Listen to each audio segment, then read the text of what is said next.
Hi friends, welcome back to the Mama Simply channel. If you're new here, we are a family of 10 living in rural Indiana, sharing how we live simply, eat well, and stretch every dollar, even when grocery prices feel completely out of control.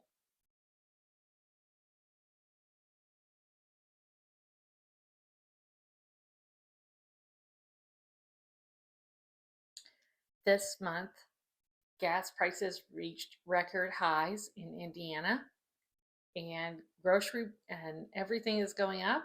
So this month I'm starting something big. We are feeding our entire family groceries, household items, everything for $1,200 for the whole month of May. And honestly, I don't know if we can do it, but we're going to try. Because last month I spent over $1,000 before the month even started. So something has to change. This isn't extreme couponing. This isn't about perfection. This is about real life with 8 kids who love to eat. We eat a lot of food, and we also do a lot of learning as we go. And in the next video, I'm taking you with me as I restock our weekly essentials on just $50 a week, which honestly feels impossible. So if you really want to see if we can actually make this budget work for the month of May, make sure that you're subscribed, follow, and hit that little bell so you don't miss anything. All right, this is real life. This is what our freezer looks like right now. Not Pinterest, not perfect, just real.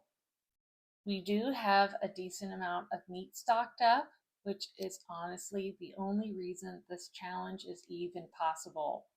I bought bulk meat recently at Troyer's and Costco, so I'm working with things like ground beef, chicken, some pork chops, and a few random freezer meals. It's not as organized as I would like, and that's something I want to get better at this month, actually using what we have instead of just buying more, because I think that's where a lot of our money goes, to buying food that we don't actually need.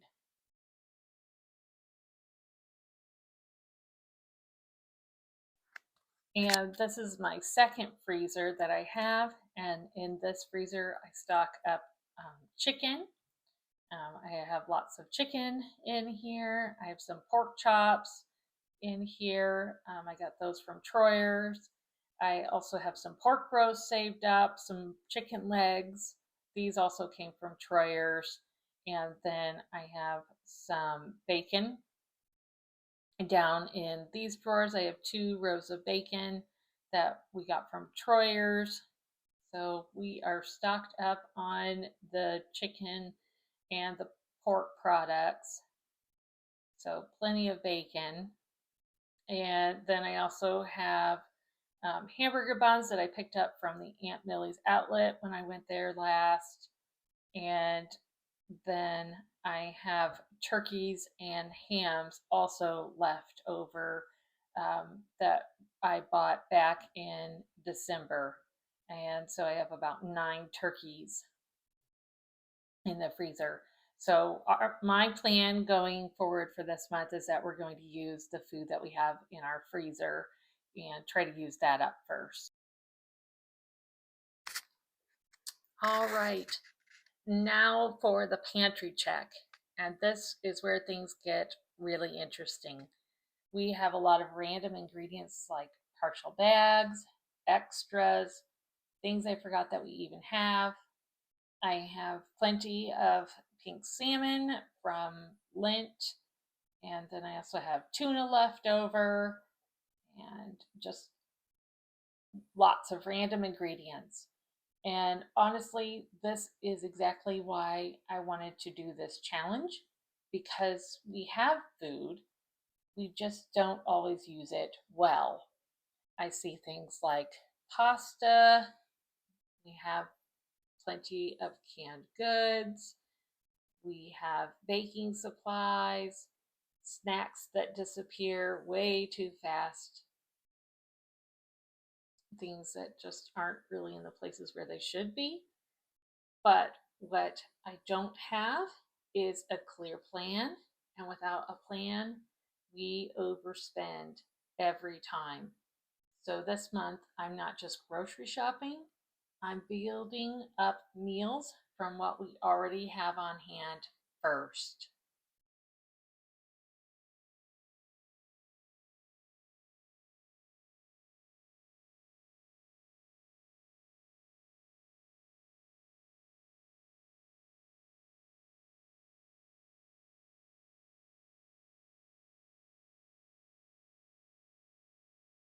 Okay, so don't judge me.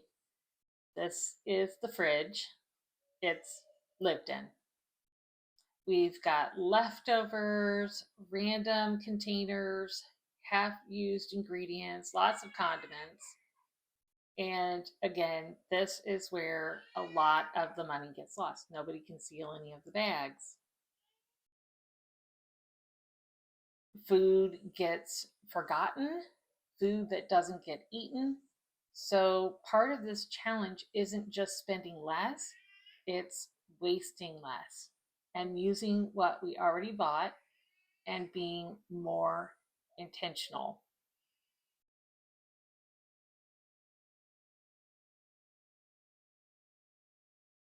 And I'll show you my second pantry here. This is where I have a lot of things stocked, like our popcorn, snacks that just disappear right and left, our paper products. I have beans, canned goods, baking supplies, extra of like cereal and just all my different baking crock pots, everything for that, everything that I need for cooking on a regular basis, I keep in this working pantry. So I have lots of canned goods, cans, and my plan this month is we're also going to work on using these ingredients and making sure that we don't go over budget because we're using these ingredients that I have on hand already, and making sure that we are using these things up first before we go on to other things, and getting creative too with different recipes and things this month. All right, so let's talk numbers. We use the Every Dollar Budgeting app, and that is really helpful for helping track our expenses. And my total budget for the month of May is going to be $1,299, and that includes groceries, household items, and basic essentials. Everything. So this is my plan. At the start of the month, I did a large stock up at Costco, Aldi's, and Troyer's. And now I'm limiting our weekly spending to about $50 a week for fill-ins. That means that I'm only buying milk, fresh produce, bread, anything that we run out of, but that's it. My big shopping trip is already done for the month. No impulse buys, and we're going to make what we have work. And honestly, this is going to take discipline because shopping is the easy part. Using what you already have on hand, that is the hard part. So here is what meals are going to look like for us this month.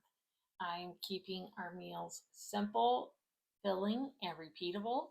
For dinners, we're sticking to a loose structure. Monday is quick and easy meals. Tuesday is tacos.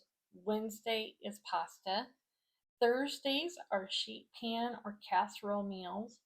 Friday, we typically have a fish dinner of some kind. Saturday is our pizza night with root beer floats because that's our family movie night. And then Sunday, I usually fix a roast dinner, whether turkey or rotisserie chicken, pork roast, um, or ham. This gives me structure without feeling too restrictive.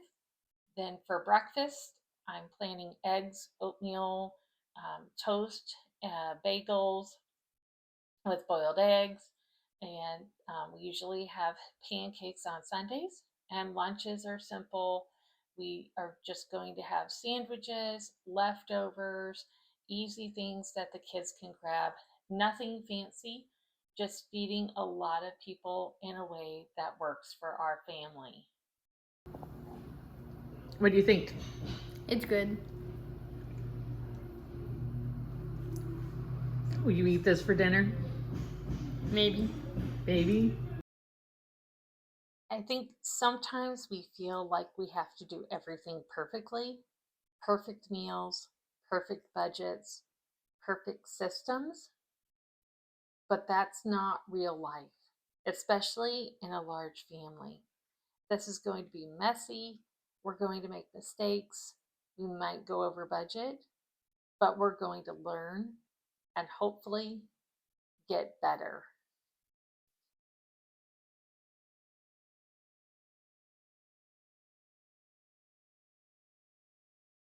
If you are on a budget, trying to feed a big family, or just trying to be more intentional with your home, I would love for you to follow along. Just make sure you subscribe so you don't miss out on the next video where I try to shop for an entire week for our family of 10 on just $50. And let me know in the comments, do you think we can actually stay under $1,299 this month? Because I'm not sure yet, but we're going to find out together. All right, I'll see you in the next video.